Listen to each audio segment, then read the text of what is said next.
It is playoff time in Calgary, ladies and 99% gentlemen. Actually, I don't know what the hell I need to find that analytic. Let's be honest. It's a lot of dudes. It's a lot of dudes. Mostly dudes. So many dudes. Just guys being dudes. You know? Just guys being dudes. But that's okay. Endo, I'm a professional. What can I say? Again, the Calgary Flames have made the playoffs this year. We are the top team in the West. LOL. And it is because of the emergence of Andrew Basha. And not to mention, of course, Logan Stewart. To the point where we don't really have much to change about our lines. Like, I am worried about our fourth line a bit, but they're all younger players as well. I think we just see how the team does. I'm really not that worried about whether or not we win or lose. It was supposed to be a season of development. This team went above and beyond that. But Dustin Wolf is the key player here. He is playing for a contract. His deal is up at the end of the year. And if he cannot get the dub, he is not getting the big-time contract. It's just not happening. We do have plenty of people in the AHL as well that are close to being ready to go. Shout out to Harrison Bodiger, who's going to be the AHL starter. I'm sure they're in a playoff spot. We got a lot of people in the mix, especially in the offensive side, trying to make things happen. So pretty much at all times, these guys are playing for their job, which is nice to kind of keep that pressure on them. But with that said, the Minnesota Wild, 38 wins this season. Jesper Wallstedt in goal. We will take a look at their team in full and see if this is our opportunity at finally winning a playoff series. So the Wild, season 4, they look like this. Why that? I said season, not sorry. Sorry, you better shut up. Anyway, anyone else talk shit to their phone? Oh my God. Well, it's the guy who might have stolen Rookie of the Year away from our rookies, Mikey Burchild. Burchild. One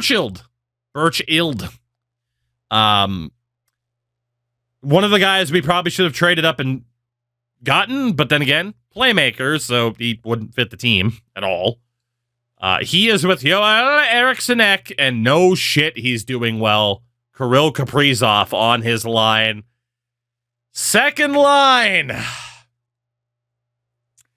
Brock Besser, who we traded to Minnesota last offseason, is next to Marco Rossi and Yakov Trenin. Matthew Joseph, Ryan Hartman, and Danil Yurov on the third line. Vladislav Nemesnikov, Frederick Gaudreau, and defenseman Ty Emberson at forward. It is an interesting lineup. Mikey scares me a bit because we know he's good. Brock Besser, how many goals did you have this year? Motherfucker, come on, every time I trade someone away because they can't score goals, whatever team they go to, they put up the amount that would have had me keep them. Every time. I agree with the take that, honestly, AI teams probably get a boost because this is absurd. Fuck you, Brock. You bitch. You bitch.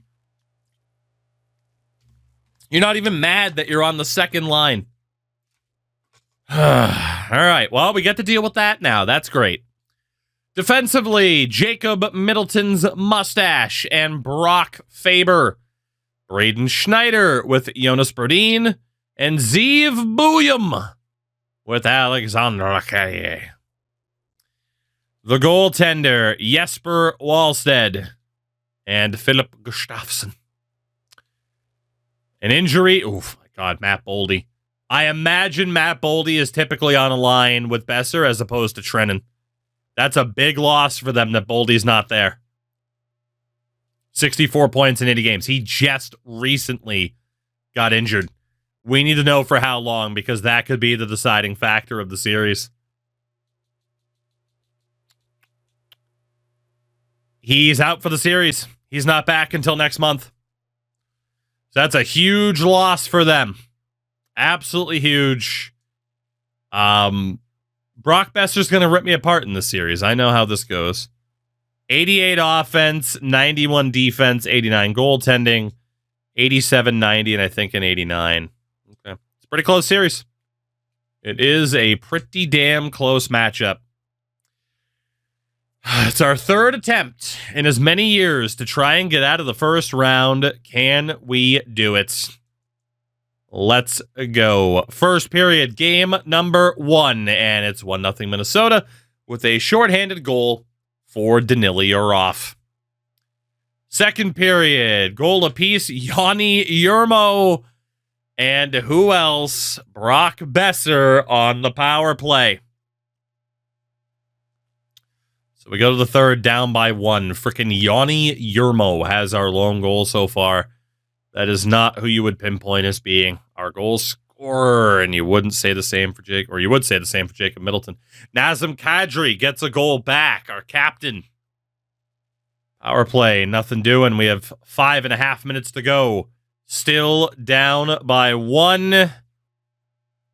Kirill Kaprizov ends it with an empty netter. Minnesota takes the first game. 4-2. Your final score. Kaprizov, Wallstead leading the way. Fuck. That's not great. That is not great. Took a lot of penalties in that game, too, and we just couldn't take advantage. Couldn't do it.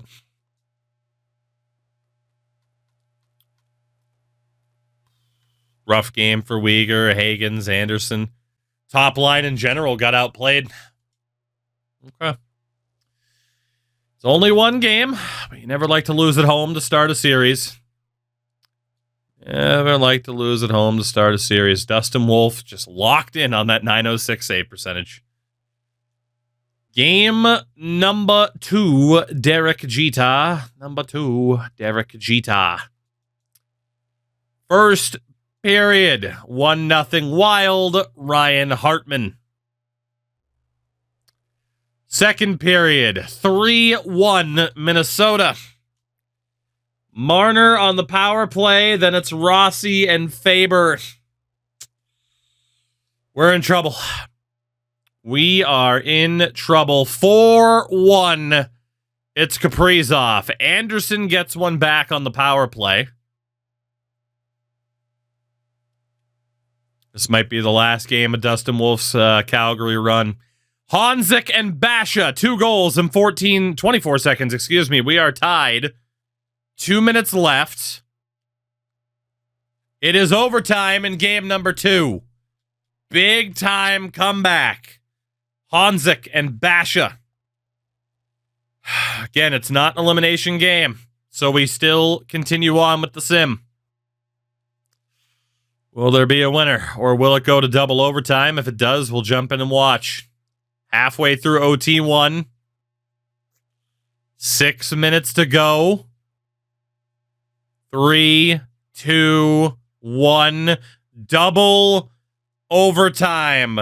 In game number 2, the Wild looking to take a 2-0 series lead.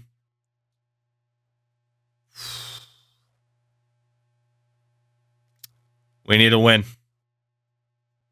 We need a win. We need to win.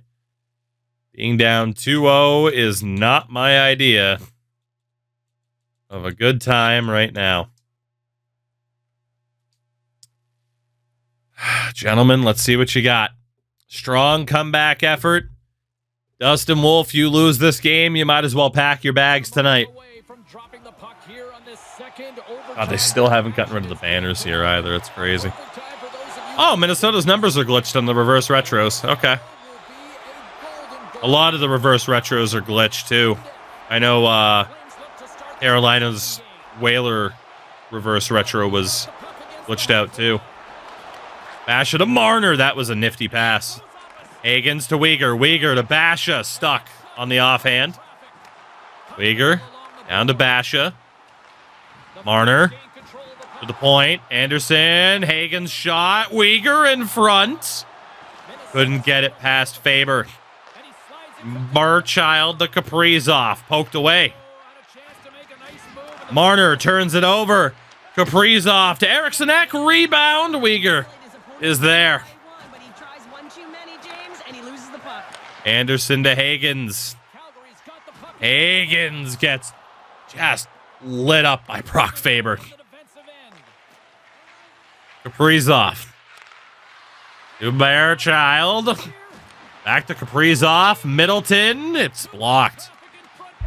Perek. Into the zone. Zane Perek for Honzik. Honzik gets blocked. Potter to Perek. Honzik again. And hold on.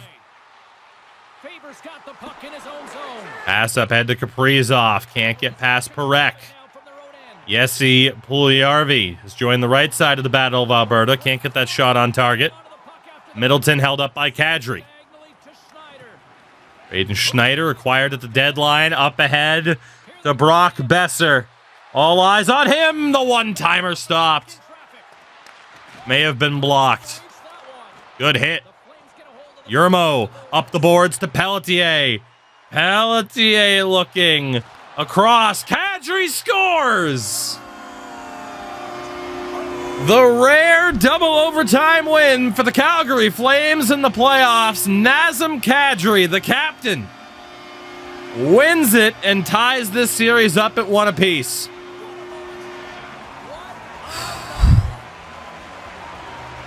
That was scary, but we did get a very important win. What a pass by Pelletier to find Kadri. Wallstead never saw it. Captain Kadri to the rescue. Calgary takes game 2.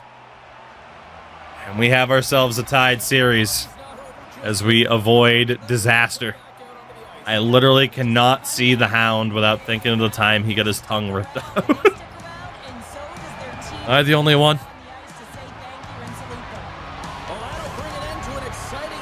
Kadri into space. Perfect shot. GG's. This series is tied. Rasmus Anderson, third star with 2 points.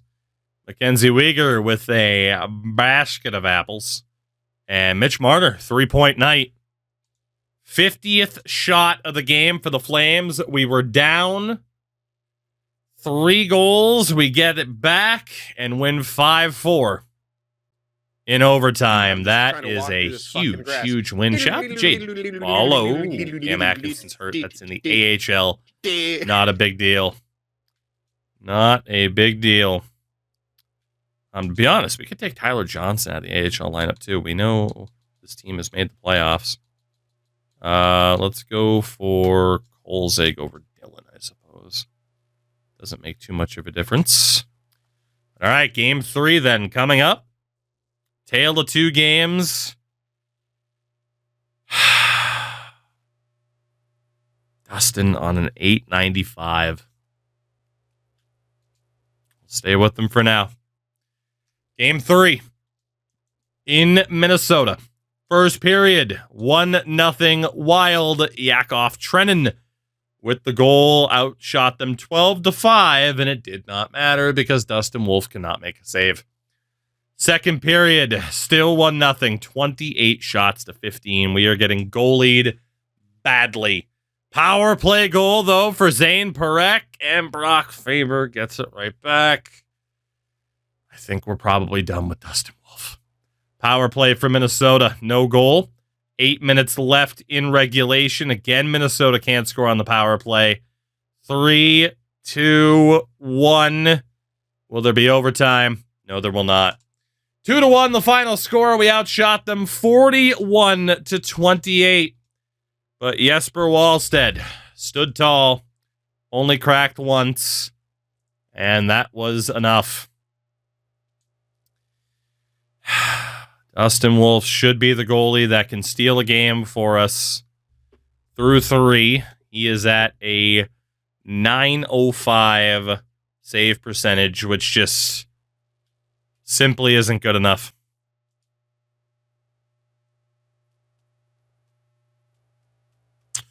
You could argue a change in lines as well just to try and get some more offense going, but I don't know.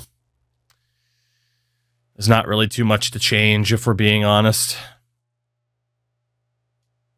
It's not really too much to change. Stewart line 1, I want to keep Basha there for now. Like the change would be like Marner going down to try to boost up somebody else. And yeah, Stewart has been quiet. But again, they're younger players. I expect them to be quiet. It's Dustin Wolf that... You get one more chance, buddy.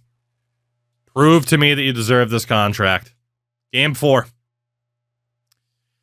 Game 4, Dustin. You're running out of time. First period.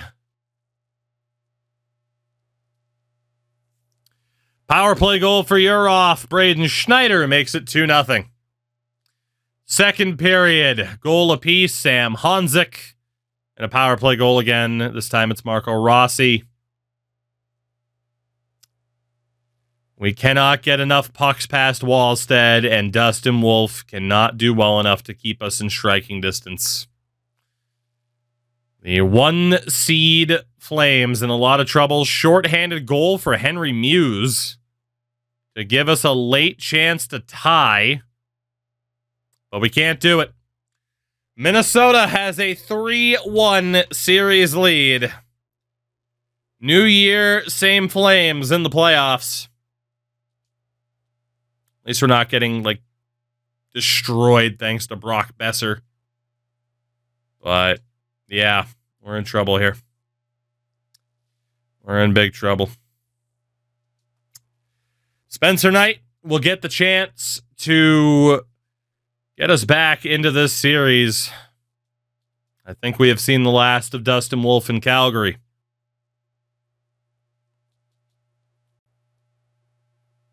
Fourth line's been ineffective, but they haven't been bad. Third line, not amazing. Potter only 1 assist.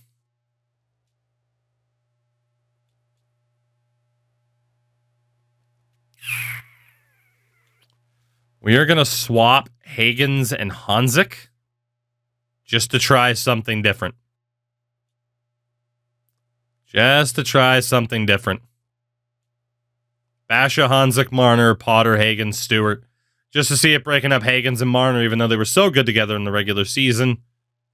We need to test if that can be the answer. Weegar and Anderson continue to have incredibly rough performances together when played on the same pair in the playoffs.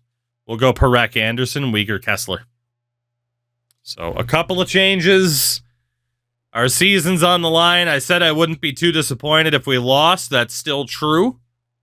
But I'll definitely feel, as opposed to last year when we got pooped on by Vegas, that just genuinely we did not have a realistic chance at, or that we did have a realistic chance of winning this year compared to last.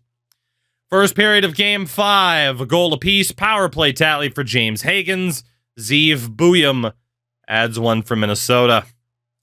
Second period, 2 goals for Calgary. Pelletier and Kadri, the third line, chipping in. Tyler Clevin gets 1 back. Still not the best goaltending performance, but the offense showing up a bit more. Up by 1 here. Long way to go in this game. Power play goal for the playmaker, Potter. 4-2. Still a bit too much time left for me to be comfortable. 6.5 minutes to go. The Calgary Flames live to see another day. Mitch Marner, an empty netter. 5-2. The final score as we get some decent goaltending and contributions from all 3 lines. We have not been extinguished yet.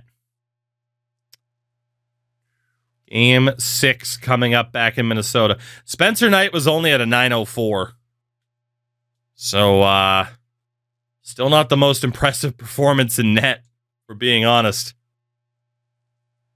Dustin Wolf, Spencer Knight. I mean, Knight has a lower goals against average, but also he's only played the one game. But he got the win as well.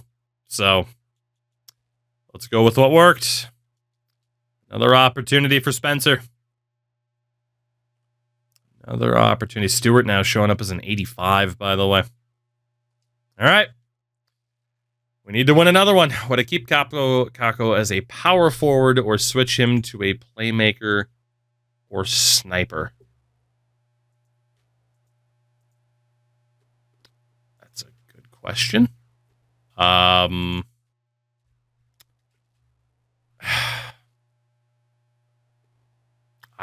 wouldn't do either. I mean, defensive defenseman, right? I would go two-way. I guess there's a slight argument for sniper, but I would go two-way for Capo Caco. So, enforcer. There you go. All right, gentlemen. Game 6. Can you get it done? This is the longest playoff series we've had since I took over the team. First period. 1-0 Calgary. Mitch Marner on the power play. Nice of you to finally show up, Mitch. Not saying I'm debating trading him, but maybe. It's up to him if he can get traded. Second period. It's over. Jonas Brodin, Yakov Trenin, and Matthew Joseph on the power play. We're down 3-1 heading into the third with our season on the line. Hartman against Wolf made it 4-1. Kadri makes it 4-2. Nazem, you know what it's like to see a 4-1 lead disappear in the third period of a first-round playoff game. Let's go. Rally the fellas here. Rally the fellas. Rally the fellas. The 8th seed, Minnesota Wild, eliminate the Calgary Flames in 6 games. It is a fact, a disappointing end to our season. A lot of promise was shown, but it doesn't happen. It just doesn't happen this year. It's tough to say Marner disappeared by the end of it. The story was the goaltending wasn't good enough. Knight got pulled in game 6. Wolf came back in, still finishes with a fucking .904 save percentage. There's no way Dustin Wolf's our goalie for the future. Defensively, Anderson and Weegar, any offensive contributions, the defensive deficiencies, wipe those out. Perek was solid, though. Yeah, Weegar and Anderson really do have trouble in the playoffs. Right wing side, Marner, offensively great. Defensively left a bit to be desired. Unfortunately, Logan Stewart was a no-show. That's the risk with playing a 20-year-old in the playoffs. But yeah, he was a complete no-show for us, unfortunately. Puljujarvi, pretty much a non-factor. Basha put up some points, but struggled defensively. Potter, Pelletier, I mean, just too much of the offense fell apart, and that's what happens when you play a lot of younger guys in the first round, right? Although for James Hagans, you expect a bit more. Hanzik had a good round. But yeah, just too many of our younger players kind of disappearing, which is always a risk. And too many of our key players being at the bottom of plus-minus. I mean, it's the top pair in the first line, basically. So, goaltending wasn't good enough. Scoring wasn't there. Recipe for disaster, a recipe for elimination. The season is done. The Wranglers, the defending Calder Cup champions, though, and by the way, I'm not going to send down anybody that could be sent down because we don't want to fuck with their morale. The Wranglers looking to make it back-to-back Calder Cup championships, and they will move to the second round to take on Coachella Valley. And obviously, we'll see how things play out in the Stanley Cup playoffs as well, now that we have been eliminated. Of course, we lose in the first round after 52 wins. Yeah. Most predicted it. Didn't take fucking Nostradamus to see that coming, you know. As the Wranglers are playing Grand Rapids in the conference finals, and they lose in 7, so there will be a new Calder Cup champ this year, either Grand Rapids or Wilkes-Barre. I think Cullen Potter won the Calder, guys. He did. It's not the guy that we thought would win the Calder, but second line left wing playmaker Cullen Potter wins the Calder. Gets a poise and speed attribute and a potential likelihood increase. Cullen Potter, your Calder winner. It could have been a variety of players. It should have been Andrew Basha. But the season is in the books. The Vancouver Canucks are your Stanley Cup champions in Season 4, with the Grand Rapids Griffins going on to win the Calder Cup. So we did end up taking the Calder away from that dude on Minnesota in Bearchild, so that's good. Potter wasn't my preferred choice to win the Calder, but we can't complain. A Calder winner is always a good thing. As the Canucks beat the Rangers, revenge for 94, 34 years later in 2028. The Vancouver Canucks are your Stanley Cup champions. There you go. There you go. We'll take a look at the Canucks roster here, too. And then we'll see what this draft is going to look like for us. Vancouver, led by Quinn Hughes, Patterson, Garland, Aturatu making the roster. Warren Fogle, Nick Waz, decent pieces that they picked up. Philip Hronik figured out how to play some defense. And Thatcher Demko in goal with a 925. There you go. There you go. Vancouver gets it done. And they are the first Western Conference team to win the Stanley Cup in this timeline, after Boston, the New York Rangers, and the Tampa Bay Lightning won the first three. Nathan MacKinnon wins the Art Ross. Matthew Tkachuk wins the Hart Trophy. The Norris to Adam Fox for the second year in a row. Lady Bing to Sam Reinhart. The Calder, though, does go to Potter. Very nice. Conn Smythe winner Quinn Hughes. The Vezina to Ottinger, so we've had 4 different winners. The Jennings to Devin Levi and Buffalo. Vlasic wins the Masterton. Tampa's coach wins the Jack Adams. Sasha Barkov wins the Selke, also the fourth different Selke winner that we've seen so far. Ted Lindsay Award to Matthew Tkachuk, and the Rocket Richard, 3 years running, to David Pasternak.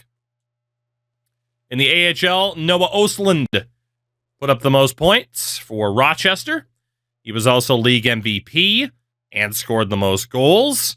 The top rookie, though, was a dude named Bannister for Wilkes-Barre. Top defenseman, Stutzel. Your top goaltender, Tyler Brennan. I always want to say TJ Brennan when I think of AHL players. And your MVP of the playoffs, Axel Sandin Pellikka for the Griffins. There you go.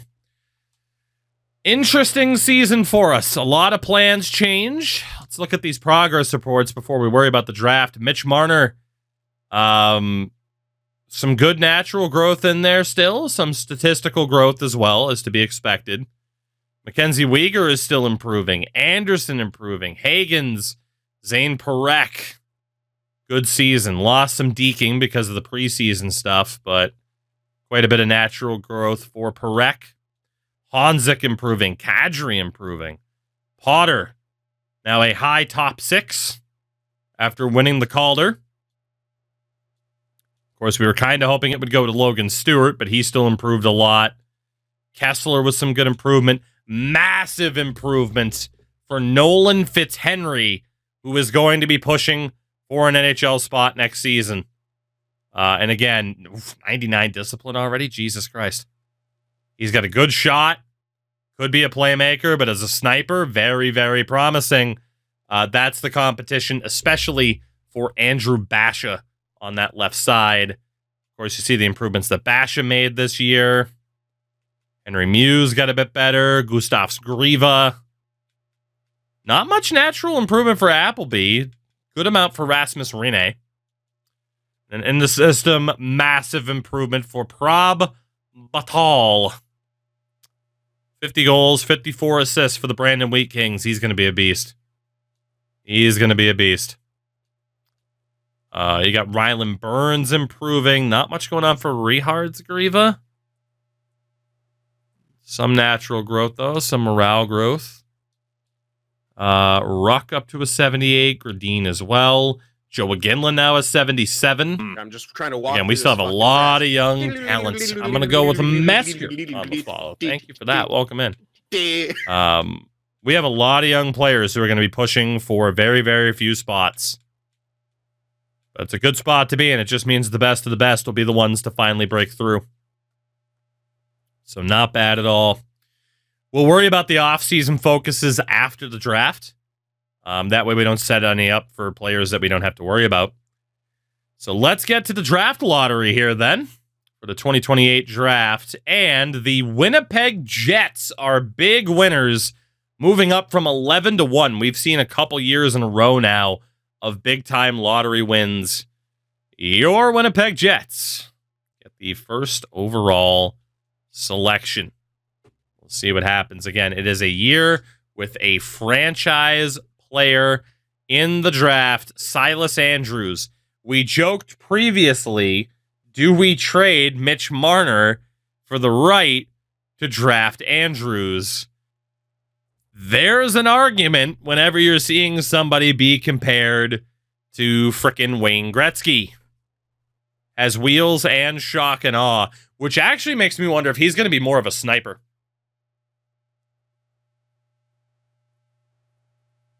Problem is, Marner has a no movement clause, so there's no guarantees.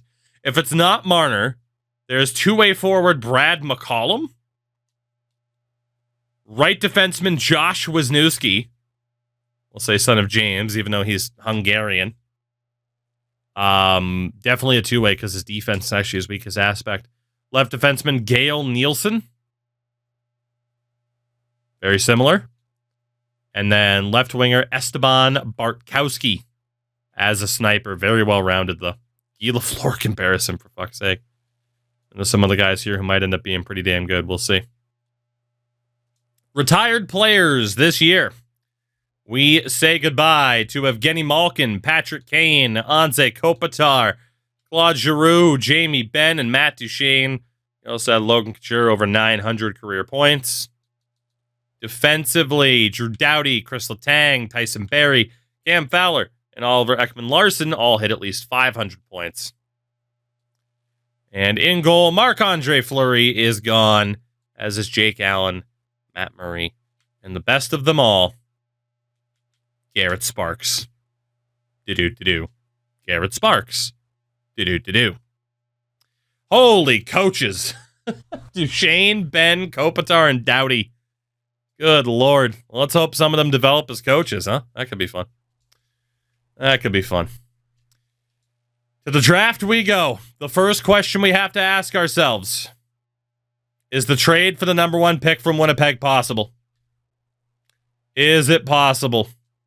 Is Mitch willing to waive his no movement clause? It is the only way that this trade happens because Mackenzie Weegar does not want to go to Winnipeg, and Rasmus Anderson won't be enough value without probably having to add a first. So it is down to Mitch Marner being willing to waive his no movement clause. He wants to stay. Okay. So Mitch will be staying. Oh, wait, Mackenzie, we're actually good. We could move Mackenzie Weegar. I mean, that would make room for Zane Parekh on the top line, and he's 34 years old, man. Winnipeg would be over the cap. I mean, it would still create a bit of a problem because Mitch Marner would... Here's the problem, though. We'd still be stuck. I mean, Marner could technically play the left, but then the top line would be all playmakers again. Like, the only way for that trade to make sense is for Mitch Marner to leave unless we can turn Andrews into a sniper, and that would screw over Andrew Basha quite a bit. But wheels and shock and awe, I mean, you would think this guy could be a sniper. Skating, playmaking ability, offensive creativity. That's a big if, too, if we can change him to a sniper.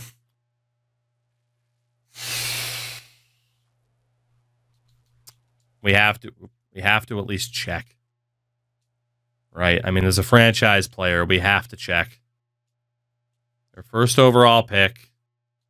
If we were to give up Mackenzie Weegar, we would need to have them with somebody that we could take salary back for. Oh, boy. Dylan DeMello. So Weegar for DeMello in the first overall. I just want to safety net this just in case, even though we know it's worth it.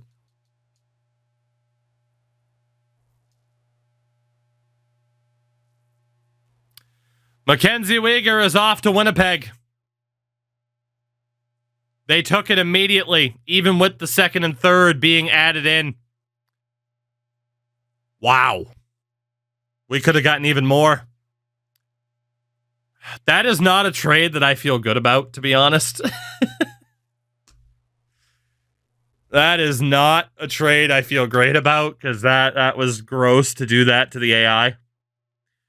But it's not my fault Mackenzie Weegar's trade value at 34 was that high. We just got ourselves a franchise player. Silas Crash Andrews. Now we got to make it work. 83 overall out of the gates. Jesus Christ. Checking forward. Not a scoring forward, but a checking forward. Oh, dude, he's not a playmaker. He's not a playmaker. He's not a sniper. He's a two-way. He is absolutely a two-way. There's not even a question there. I mean, maybe you could train him up as a top-notch playmaker, but he is stupidly well-rounded. Phenomenal skater. The elite Kadri replacement. Potentially, yeah. His comp was Gretzky, yeah. Columbus at 4. They're looking to give up that pick. I don't think, without Mitch Marner not being willing to leave, that we have the value to pull off there, because we do need Anderson still. Yeah, we're not going to have the value to pull this off. Dude, Basha is showing up as an 87. He developed Shrug It Off and fucking Big Rig.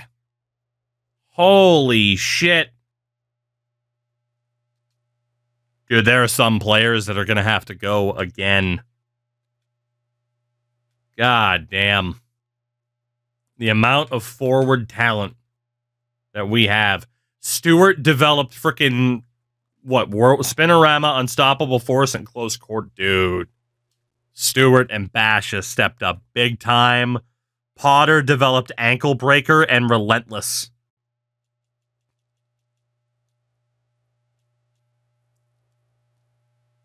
God, you thought the decisions were tough last year. They just got even more difficult, especially now that we've added Andrews to the conversation. Mitch, are you willing to leave now? Nope. Are the Twins ready? Not yet. So yeah, Mitch just refuses to leave. Okay. LA takes McCollum second overall. So the fourth overall would be nice to get Gail Nielsen, but I don't really see how we can do it. Move on from Kadri. It's not like he has that crazy a trade value. So we do have the 27th overall pick. We do have 2 goalies in the mix. We know Dustin Wolf's going to be on the outs. Wong's at least up to a 78. We do have somebody like Ruck. Ruck or Boychuk. I mean, Ruck would be a little bit expendable at this point. A little bit. Burns L'Italien, only a 73 at 20 years old. He is definitely expendable. Yeah, Kadri doesn't have enough value to make it worth it. So if we use very, very French boy, I don't necessarily want to get rid of Ruck, but it'd be worth it. I mean, he is shaping up as a great playmaker, but dude, I mean, Oh, well, if I can keep him, I'll keep him. Let's see. We were to use the 27th overall pick in L'Italien. This might actually go through.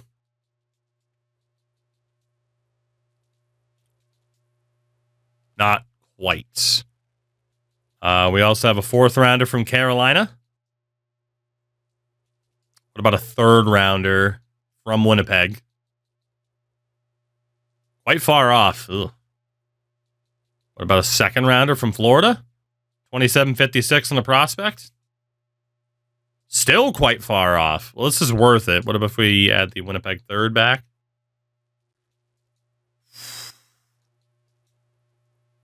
$27, $43, and $56, and a prospect for the 4th overall pick. There we go. Okay. Jackets made sure to get plenty of value out of it. Seattle at 3 takes Wisniewski. So we're going to take the other defenseman, especially because we just traded Mackenzie Weegar. That's going to be Gail Nielsen. So presumably, Perek is now top pair. This guy is going to be 2nd or 3rd pair from the looks of it. So welcome in, Mr. Nielsen. 80 overall. Yeah, he's pretty much ready to go. No abilities. 2-way is fair. Good skater. Good player. Good player. We are definitely not going to have the value to trade up again. 5'10" head comparison. Hey. Don't be heightest. You do have Colorado at 7. Willing to trade. Jet the shop. Not good enough. Stuart Weissmuller at center. Also, Isaac Doig, another center. The Norwegian. Trying not to sneeze. I'm going to fail. Excuse me. Nicholas Sontag, also pretty good, but he's 1 year out. Robbins is NHL ready. Maddox Murray is NHL ready. Holy shit. Gianna's 3 years out.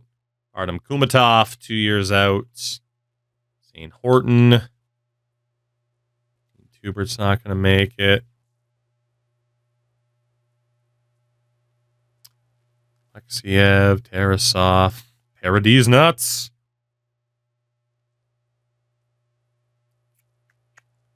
All right. Well, we saw the super high-end player, Tucker Zhao. Holy shit. Projected 32nd. So we might not even have to trade all the way up to get a player of that caliber. Matthew Ballard.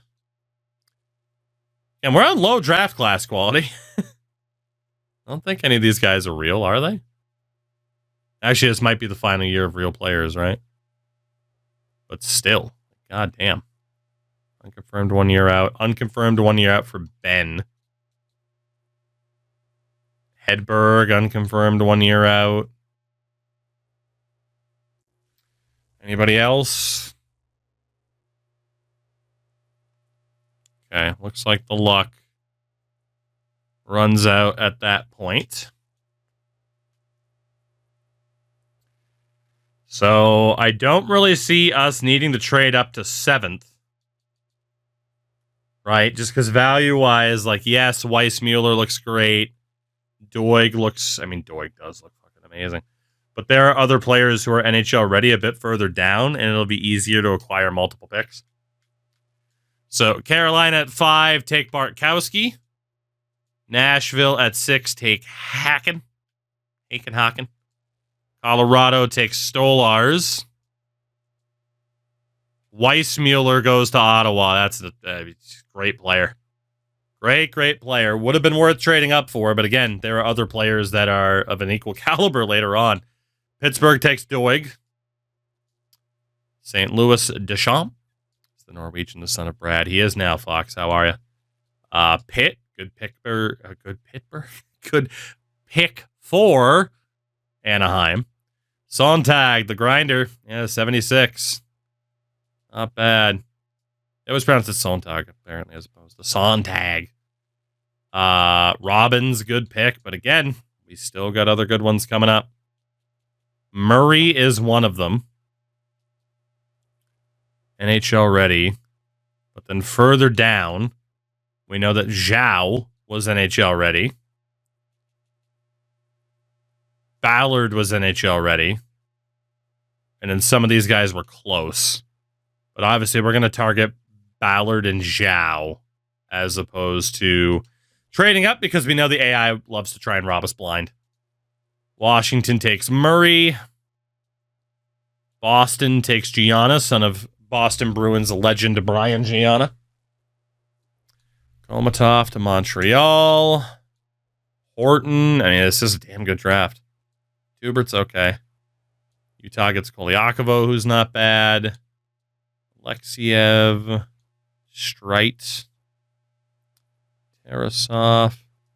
This is definitely another custom class, right? It's got to be. Miura, not that great. Vatanen, son of Devil's legend Sammy Vatanen. Zizekas. Columbus takes McCult. Toronto Savret. Dallas DeMaio. So we will talk to Buffalo here with that 30th pick. We have pick 36. Pretty sure I have a second rounder next year. I do, multiple. Carolina's second rounder next year. What if I use my 75th pick this year? There we go. All right, so Zhao is on the menu. We are looking at Tucker Zhao from the Erie Otters. Imagine taking a center from the Erie Otters. What's the worst that could happen? It says he's NHL ready with a Mikko Koivu comparison. Tucker, 79 overall, medium top six, two-way. Two-way's fair as well. Very well-rounded. I don't even know if we're going to keep him. He'll be in the mix, though. You know? He'll be in the mix, as are a lot of other players. Next pick that we need to target is 39 or 40, actually. We have pick 36. So let's go get Ballard. Center left wing. Matthew Ballard from the Brampton Steelheads. NHL ready with a Beliveau comparison. Okay. 77 overall, medium top six, two-way center. Yeah, he's very much in the two-way mix as well. Every player that we drafted, aside from that defenseman, who was a two-way defenseman. Fair enough. I'm just trying to walk through this fucking grass. I mean, I'm going to go with Shuck. There's a couple of different ways I think to go for that. Thank you for the follow, though. Stacking forwards. I mean, that's the talent that's there. You know? Do we have anybody that's a guarantee here? Ooh, Mika Vahalati? Good potential, won't have a good overall. Cameron Stoll will be the same way. None of these guys are going to be too great. Do we have any guaranteed low elites?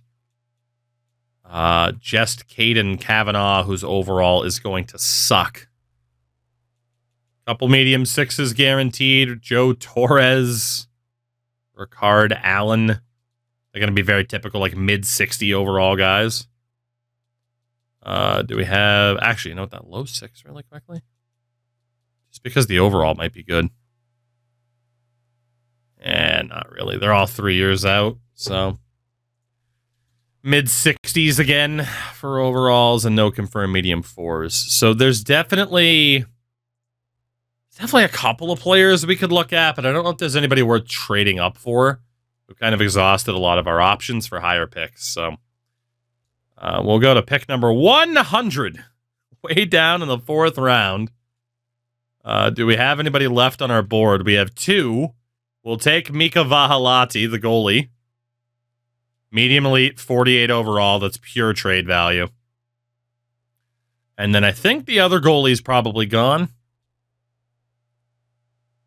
Yeah, he is.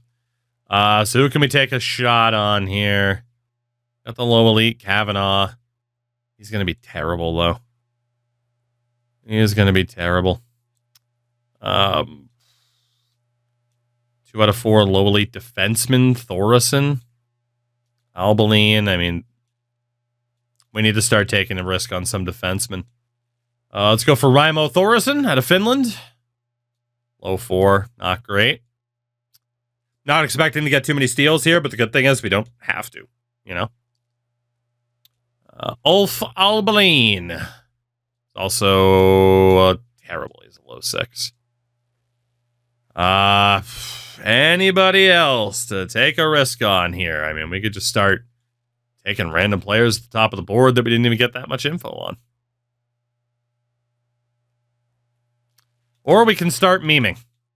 I like memeing. Who's the tall boy? Sylvain Thibault or Gavin Lesuc? Who's the short king? Quite a few 5'8" options. Who's the heaviest? Vincent Gugnon.